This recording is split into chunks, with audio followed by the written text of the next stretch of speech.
நீ வருகின்ற நாட்கள் உங்களுக்கு நல்லதே நடக்கட்டும். நம்ம இன்னைக்கு பார்க்க இருக்கிற ராசி ரிஷபராசி. இந்த ரிஷபராசி அன்பர்களுக்கு அடுத்து வருகின்ற 7 நாட்களும் எப்படி அமைந்திருக்கு? வருகின்ற நாட்கள் இவங்களுக்கு சாதகமாக இருக்கா, பாதகமாக இருக்கா? வருகின்ற நாட்களில் கிரகநிலை அமைப்பு எப்படி இருக்குது? வருகின்ற நாட்கள் பாதகமாக இருக்கிற விஷயத்த சாதகமாக எப்படி மாற்றிக்க முடியும்? என்ன பரிகாரங்கள் செஞ்சால் நல்ல ஒரு முன்னேற்றத்தை நீங்கள் பார்க்கலாம் அப்படிங்கிறது எல்லாமே இந்த வீடியோவில் விளக்கமாக சொல்லியிருக்கோம். நிச்சயமாக இந்த வீடியோ உங்களுக்கு ரொம்பவும் பயனுள்ளதாக இருக்கும். அதனால் வீடியோவை கடைசி வரைக்கும் பாருங்கள். நீங்கள் இப்போ தான் ஃபர்ஸ்ட் டைமாக நம்ம சேனலை பார்க்குறதா இருந்தால் நம்ம சேனலை சப்ஸ்கிரைப் பண்ணிவிட்டு கூடவே இருக்கிற பெல் ஐக்கானையும் கிளிக் பண்ணிக்கோங்க. அப்போ தான் நாங்கள் போடுற ஒவ்வொரு வீடியோவுமே உங்களுக்கு நோட்டிஃபிகேஷனாக வரும். உங்களுக்கு கணக்கம்பட்டி சித்தர் ரொம்ப பிடிக்கும் அப்படின்னா எத்தனை முறை கணக்கம்பட்டி சித்தர் ஆலயத்திற்கு சென்றிருக்கீங்க அப்படிங்கிறத மறக்காமல் எங்களுடைய கமெண்ட் பாக்ஸில் தெரிவிங்க. இந்த ரிஷபராசி எப்படிங்கிறது ரொம்ப அருமையான ராசி. சுக்கிரனோட ஆதிக்கத்தில் பிறந்தவங்க, பழகிறதுக்கு ரொம்ப இனிமையானவங்க, அடிக்கடி மாறாமல் ஒரே விதமாக வாழணும் அப்படின்னு பிரியப்படக்கூடியவங்க இந்த ரிஷபராசி என்பர்கள். பெரிய மாற்றங்களை அதிகம் விரும்ப மாட்டாங்க. எப்பவுமே ஒரே மாதிரி இருக்கணும், ஏழையாக இருந்தாலும் சரி பணக்காரனாக இருந்தாலும் சரி எப்பவுமே ஒரே மாதிரி இருக்கணும் அப்படின்னு நினைக்கக்கூடிய ஒரு அற்புதமான ராசி இந்த ரிஷபராசி அப்படின்னே சொல்லலாம். கற்பனை வளம் இவங்களுக்கு அதிகமாக இருக்கும். அதே மாதிரி வாழ்க்கையில் எவ்வளோ பிரச்சனைகள் வந்தாலும் அதை பார்த்து பயப்பட மாட்டாங்க. எதிர்நீச்சல் போடக்கூடியவங்க அப்படின்னா இந்த ரிஷபராசி என்பர்களை சொல்லலாம். ஏன்னா சின்ன வயசுலேருந்து நிறைய கஷ்டங்கள் நிறைய பிரச்சனைகளை இவங்க எதிர்கொண்டிருப்பாங்க. பெரும்பாலும் பார்த்திங்கன்னா இந்த ரிஷபராசி அன்பர்கள் குடும்ப சுமையை பார்த்திங்கன்னா சின்ன வயசுலேயே கொஞ்சம் சுமக்க வேண்டிய ஒரு சூழலை பெரும்பாலும் இந்த ரிஷபராசி அன்பர்களுக்கு அமைந்துடும். நண்பர்கள் கூட அதிகம் சுமூகமாக பேசக்கூடிய ஒரு அற்புதமான ராசி. ஓரளவுக்கு ரகசியத்தை மனம் விட்டு சொல்ல மாட்டாங்க இந்த ரிஷபராசி என்பர்கள். அதே மாதிரி தர்ம சிந்தனை கொஞ்சம் உடையவங்க அப்படின்னு கூட இவங்களை சொல்லலாம். சண்டையை கண்டால் அந்த இடத்த விட்டு ஒதுங்கிடுவாங்க. சண்டை போடுறது, மற்றவங்கக்கிட்ட கோபமாக பேசுறது இதெல்லாம் இவங்களுக்கு பிடிக்காது. அதே மாதிரி ஒரு விஷயத்தில் இவங்க சொல்லணும், அடுத்தவங்க பேசுகிறதுக்கு இவங்க எதிர்பேச்சு பேசணும் அப்படின்னா எல்லாரும் பேசுகிற மாதிரி வளன்னு ரொம்ப நேரம் பேச மாட்டாங்க. டக்குன்னு ஒரே வார்த்தையில் முடிச்சுட்டு அந்த இடத்த விட்டு கிளம்பிடுவாங்க. சரி, இவங்களுக்கு வருகின்ற 7 நாட்களும் எப்படி அமைந்திருக்கு? வருகின்ற நாட்களில் கிரகநிலை அமைப்பு எப்படி இருக்குது அப்படிங்கிறதெல்லாம் பார்க்கலாம். உங்களுக்கு ஜோதிட ரீதியாக ஏதாவது சந்தேகம் இருக்குது அப்படின்னா டிஸ்கிரிப்ஷனில் நம்பர் கொடுத்துருக்கேன். அந்த நம்பருக்கு கான்டாக்ட் பண்ணி முன்பதிவு செய்துக்கோங்க. வருகின்ற நாட்களை பொறுத்தவரையில் இந்த ரிஷபராசி அன்பர்களுக்கு லாபாதிபதியான குரு பரிவர்த்தனை யோகம் இருக்குது. ராகு பகவான் 10ல் அமர்ந்திருக்கிறார். பூர்வ புண்ணிய ஸ்தானத்தில் கேது அமர்ந்திருக்கிறார். தெய்வ பக்தி இந்த வாரத்தில் அதிகமாகவே இருக்கும். ஏதாவது ஒரு ஆன்மீக தலங்களுக்கு சென்று வருவீங்க. தெய்வ தரிசனம் செய்யக்கூடிய வாய்ப்பும் இந்த வாரத்தில் இந்த ரிஷபராசி என்பர்களுக்கு அமையும். 3ஆம் இடத்துல செவ்வாய் இருக்கிறதுனால ரொம்ப தைரியமாக ஒவ்வொரு விஷயத்துலையும் இறங்குவீங்க. அது உங்களுடைய வியாபாரமாகட்டும், உங்களுடைய தொழிலாகட்டும், தைரியமாக இதை நான் செய்யறேன், இதில் நான் போட்டேன்னா எனக்கு லாபம் கிடைக்கும் அப்படின்னு ஒரு தைரியமாக ஒவ்வொரு விஷயத்துலையும் இறங்குவீங்க. கண்டிப்பாக இந்த வாரத்தை பொறுத்த வரைக்கும் நீங்கள் செய்கிற ஒவ்வொரு விஷயமும் உங்களுக்கு வெற்றியாக தான் அமையும். வேலையில் சின்ன சின்ன மாற்றங்கள் வரும். எதிர்பார்ப்பவங்களுக்கு நல்ல ஒரு வேலை கிடைக்கக்கூடிய யோகம் இருக்குது. நீண்ட நாளுக்கு முன்னாடி அப்ளிகேஷனை கொடுத்துருப்பீங்க, இது கிடைக்குமா கிடைக்காதா அப்படிங்கிற ஒரு மனநிலையில் இது நான் வரைக்கும் இருந்திருப்பீங்க. திடீர்னு நீங்களே எதிர்பார்த்துருக்க மாட்டீங்க, அந்த வேலை கிடைக்கக்கூடிய யோகம் இருக்குது. வேலை செய்கிற இடத்துல கூட நல்ல ஒரு உற்சாகம், நல்ல ஒரு மகிழ்ச்சி நிறைந்த நாட்களாக வருகின்ற நாட்களில் இந்த ரிஷபராசி அன்பர்களுக்கு அமைந்திருக்கு அப்படின்னு சொல்லலாம். புதிய உத்தியோகம் தேடுறவங்களுக்கு நல்ல ஒரு உத்தியோகம் கிடைக்கும். அதே மாதிரி தொழில் தொடங்கலாம் அப்படின்னு நினைக்கிறவங்க இந்த காலகட்டத்தில் தொழில் தொடங்கக்கூடிய நல்ல வாய்ப்பும் அமையும். முயற்சி பண்ணுங்கள். ஒரு முக்கியமான விஐபியை இந்த வாரத்தில் சந்திப்பீங்க. அவங்க மூலியமாக நல்ல ஒரு மாற்றமும் நல்ல ஒரு முன்னேற்றமும் இந்த ரிஷபராசி அன்பர்களுக்கு கிடைக்கும் அப்படின்னே சொல்லலாம். கலைத்துறையில் நல்ல ஒரு மாற்றம் வரும்.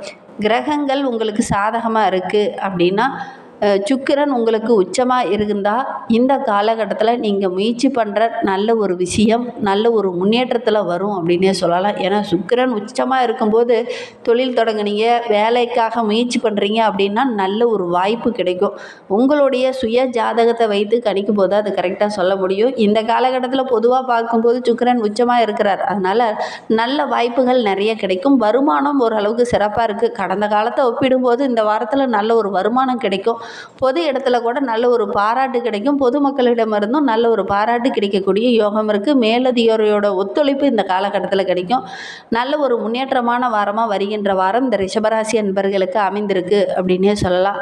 ஜென்மகுரு 7ஆம் இடத்துல இருப்பதனால 7ஆம் இடம் நீச்சம் அடைந்திருப்பதனால சகோதரர் உறவுகளால் ஏதாவது சின்ன சின்ன பிரச்சனைகள், கணவன் மனைவிக்குடைய சின்ன சின்ன ஏற்றத்தாழ்வுகள் இந்த காலகட்டத்தில் ஏற்படும். கவனமாக இருக்கிறது நல்லது.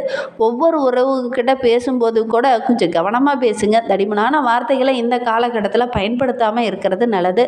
பரஸ்பர ஒத்துழைப்பு இந்த காலகட்டத்தில் இருக்கிறது அப்படிங்கிறது கொஞ்சம் கடினம். புரிதல் இருக்காது. நீங்கள் ஒன்று சொல்லுவீங்க, அவங்க ஒன்று பேசுவாங்க. அதனால் குடும்பத்துக்குள்ளே சின்ன சின்ன குழப்பங்கள் வரலாம். சுபகாரியங்கள் ஒன்று ரொம்ப நாளாக முயற்சி பண்ணிகிட்டு இருக்கீங்க அப்படின்னா கூட அதில் சின்ன சின்ன தடைகள் வரலாம்.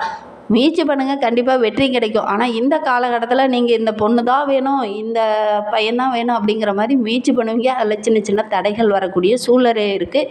எதுலேயுமே கொஞ்சம் அவசரம் காட்ட வேண்டாம், நிதானமாக இருங்க. உங்களுடைய மிகப்பெரிய ப்ளஸ்ஸே பார்த்திங்கன்னா நிதானம். நிலராசி என்பதனால ரொம்ப நிதானமாக பொறுமையாக இருப்பீங்க. இந்த டைம் பார்த்திங்கன்னா கொஞ்சம் அவசரப்படுவீங்க, அது உங்களுக்கு பிரச்சனையாக முடிஞ்சிடும். அதனால் ரொம்ப பொறுமையாக இருங்க. உறவினர்கிட்ட பேசும்போது கூட கொஞ்சம் எச்சரிக்கையாக இருங்க. மற்றவங்ககிட்ட பழகும்போது கூட வார்த்தைகளை விட வேண்டாம். குடும்ப விஷயங்களை அடுத்தவங்ககிட்ட பகிர்ந்துக்கவும் வேண்டாம். சில கிரகங்கள் உங்களுக்கு பாதகமாக இருக்கிறதுனால, செவ்வாய் பலம் கொண்டு இருப்பதனால செவ்வாய் பகவானுக்கு விளக்கேற்றி வழிபட்டுடுவாங்க. குறிப்பாக பெண்கள் வீட்டில் வீட்டு பூஜை அறையில் கந்த சஷ்டி கவசம் படிச்சுட்டு வாங்க. நல்ல ஒரு பலன் கிடைக்கும். செவ்வாய்க்கிழமையில் இது செய்யுங்க, நல்ல ஒரு மாற்றம் வரும். நம்பிக்கையோட இந்த ரிஷபராசி பெண்கள் இதை செஞ்சு பாருங்கள். நல்ல ஒரு முன்னேற்றத்தை நீங்கள் எதிர்பார்க்கலாம். நம்பிக்கையோடு செய்யுங்க.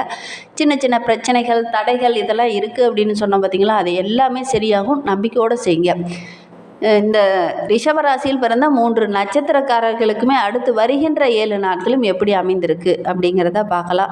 ரிஷபராசியில் கார்த்திகை 2, 3, 4 பாதங்களில் பிறந்தவங்களுக்கு வருகின்ற நாட்கள் ரொம்ப முன்னேற்றமான நாட்களாக அமைந்திருக்கு அப்படின்னே சொல்லலாம். விரயஸ்தானத்தில் சூரியன் சஞ்சரித்தாலும் லாபஸ்தானத்தில் ராகு இருக்கிறதுனால இந்த காலகட்டம் ரொம்ப முன்னேற்றமான காலகட்டம் அப்படின்னே சொல்லலாம். நினைத்தது இந்த காலகட்டத்தில் நடக்கும். வருமானமும் ஓரளவுக்கு சிறப்பாக இருக்குது. குடும்பத்தில் சின்ன சின்ன நெருக்கடிகள் அப்பப்போ இருந்தாலும் கூட ஓரளவுக்கு அதை சமாளிக்கக்கூடிய ஒரு திறனுள்ள நபராக வருகின்ற நாட்களில் நீங்கள் வர போகிறீங்க. தொடர்ந்து அதிர்ஷ்டக்காரகன் சுக்கிரன் வரவு அதிகரிப்பார். தம்பதிகளுக்குள்ள சின்ன சின்ன இடைவெளிகள் இது நான் வரைக்கும் இருந்திருக்கும். இனி அந்த இடைவெளியை குறைப்பார். ராசிக்குள்ளே சஞ்சரிக்கும் குருவால் அலைச்சல் கொஞ்சம் அதிகரித்தாலும் மே மாதம் 11 வரை யோக பலன் உங்களுக்கு கிடைக்கும் அப்படின்னே சொல்லலாம். பூர்வீக சொத்தில் இருந்த அந்த பிரச்சனைகள் தீரும். நீண்ட நாளாக குழந்தை பேர் இல்லாதவங்களுக்கு நல்ல ஒரு குழந்தை பேர் கிடைக்கும். திருமண வயதில் இருக்கிறவங்க வரன் தேடிட்டு இருக்கீங்க அப்படின்னா முயற்சி பண்ணுங்கள், நல்ல ஒரு வரன் அமையும். கிடைக்கலையே அப்படின்னு முயற்சியை கைவிட வேண்டாம், முயற்சி பண்ணுங்கள், கண்டிப்பாக கிடைக்கும். வேலைக்காக காத்துட்டு இருக்கவங்களுக்கு நல்ல ஒரு தகவல் கிடைக்கும். ஒரு சில மாணவர்களை இந்த பாடப்பிரிவு தான் வேணும், இந்த படிப்பை தான் நான் படிப்பேன், இந்த காலேஜில் தான் சேருவேன் அப்படிங்கிற மாதிரி முயற்சி பண்ணுவீங்க. கண்டிப்பாக முயற்சி பண்ணுங்கள். கண்டிப்பாக நீங்கள் விரும்பிய பாடப்பிரிவில் விரும்பிய கல்லூரியில் இடம் கிடைக்கக்கூடிய யோகம் இருக்குது. விவசாயிகளுக்கு வருகின்ற நாட்களில் ஓரளவுக்கு வருமானம் இருக்கும். குடும்பத்தில் நல்ல ஒரு சுபிட்சமான நாட்களாக வருகின்ற நாட்கள் அமைந்திருக்கு. தொழிலில் நல்ல ஒரு முன்னேற்றம் இருக்கும். ரோகிணி நட்சத்திரத்தில் பிறந்தவங்களுக்கு வருகின்ற 7 நாட்களும் ரொம்ப தெளிவான மனநிலையுடன் இந்த காலகட்டத்தில் நீங்கள் இருக்கிறதுனால வருகின்ற நாட்கள் நன்மை நிறைந்த நாட்களாக அமைந்திருக்கு அப்படின்னு சொல்லலாம். 10ல் சஞ்சரிக்கும் சனி பகவான் வேலை பளு பணியிடத்தில் சின்ன சின்ன நெருக்கடிகளை ஏற்படுத்தினாலும் கூட விரயஸ்தானத்தில் சூரியன் இருக்கிறதுனால வீண் செலவு கொஞ்சம் அதிகமாகும். 3ல் செவ்வாய் இருக்கிறதுனால உங்களுடைய முயற்சிகள் எல்லாமே வருகின்ற நாட்களில் வெற்றியாகும்.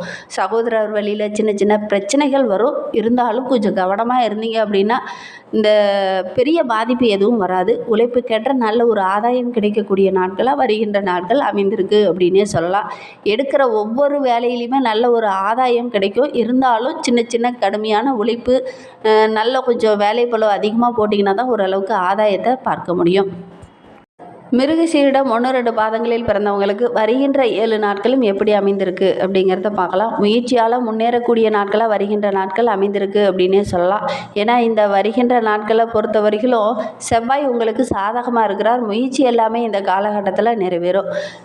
வேலையில் கூட நல்ல ஒரு ஆதாயம் கிடைக்கும். தடைப்பட்ட காரியங்களில் இந்த காலகட்டத்தில் உங்களுக்கு சாதகமாக இருக்கும். தொழிலில் லாபம் கிடைக்கும். பணியிடத்தில் சின்ன சின்ன பிரச்சனைகள் இருந்தாலும் கூட புதிய இடம், வண்டி வாகனம் வாங்குவதற்கான யோகம் இருக்குது. இதற்காக முயற்சி பண்ணுறவங்க முயற்சி பண்ணுங்கள். நல்ல ஒரு வாகனம், வீடு, மனை இதெல்லாம் வாங்கக்கூடிய யோகம் இருக்குது. தொடக்கத்தில் லாபஸ்தானத்தில் செஞ்சரிக்கும் ராகு, சுக்கிரன், புதன் இவங்க நீண்ட நாள் கனவை நனவாக்குவாங்க. பொன் பொருள், ஆடை, ஆபரணங்கள்லாம் வாங்கக்கூடிய யோகம் இருக்குது. இன்னுமே உங்களுடைய வாழ்க்கை ரொம்ப சிறப்பாக இருக்கணும், நல்ல ஒரு முன்னேற்றத்துக்கு வரணும் அப்படின்னா செவ்வாய்க்கிழமை தோறும் முருகப்பெருமானை வழிபட்டுட்டு வாங்க. நல்ல ஒரு மாற்றம் வரும். நம்பிக்கையோடு செய்யுங்க. முருகப்பெருமான் ஆலயத்துக்கு செல்ல முடியாதவங்க வீட்லேயே கந்தசஷ்டி கவசத்தை வாங்கிட்டு பூஜை அறையில் வைத்து செவ்வாய்க்கிழமை தோறும் பாராயணம் செஞ்சுட்டு வாங்க. கண்டிப்பாக நல்ல ஒரு மாற்றம் வரும். நம்பிக்கையோடு செய்யுங்க. முடிந்தால் ஒரு முறை திருத்தணி முருகனை வழிபட்டுட்டு வாங்க. நல்ல ஒரு மாற்றம் வரும். இது மாதிரி பயனுள்ள தகவலை தொடர்ந்து கேட்க நம்ம சேனலை ஃபாலோ பண்ணுங்கள். தேங்க்யூ.